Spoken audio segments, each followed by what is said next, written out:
क्या है? हैप्पी होली। का हाल बा? चक चक बा।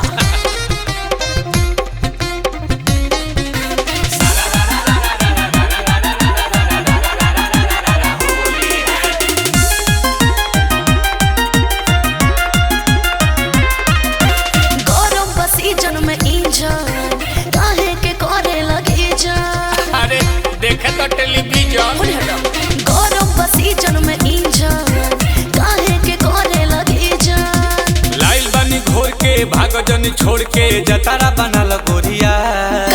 लाइल बानी घोर के भाग जनी छोड़ के जतारा बनल गोरिया। ताया होली में चोली रंगा वाला गोरिया।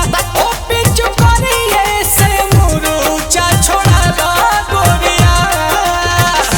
पागल हो गया क्या?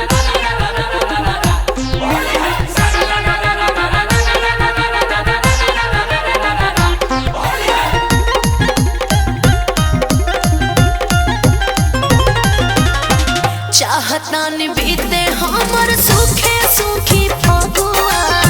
लगबा लगाबे तू त हवा बड़ी लगुआ। तो खाली धरब तारा गरब हम अबीर ए गोरी। तोहर लासा लासा कहरी ना शरीर ए गोरी। तो हम का करी? कहतनी दिल से देहिया मुबिल से गिल करावाल गोरिया। का? कहतनी दिल से देहिया मुबिल से गिल करावाल गोरिया। आव होली में चोली रंगवाला गोरिया। ओ पिचु करिए से मुरुचा छोड़ा ला गोरिया। This is Holi. Holi is a holy festival.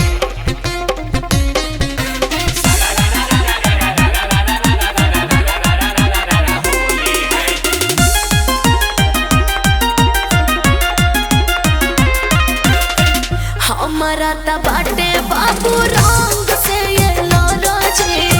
जानता नि नील कमल करबा मना महाराजे। कि ऐसे तोरा जानी महाजनू के मान ए गोरी। काहे के? गाना गान करता हवे हमर गान ए गोरी। तो हम का करी? हट जनी हंस के जाई नहीं घोंस के फीता काटा वाला गोरिया। चल हट। हट जनी हंस के जाई नहीं घोंस के फीता काटा वाला गोरिया। कि अब होली में चोली रंगा वाला गोरिया। ओ पिचु करिए से मुरुचा छोड़ा ला गोरिया।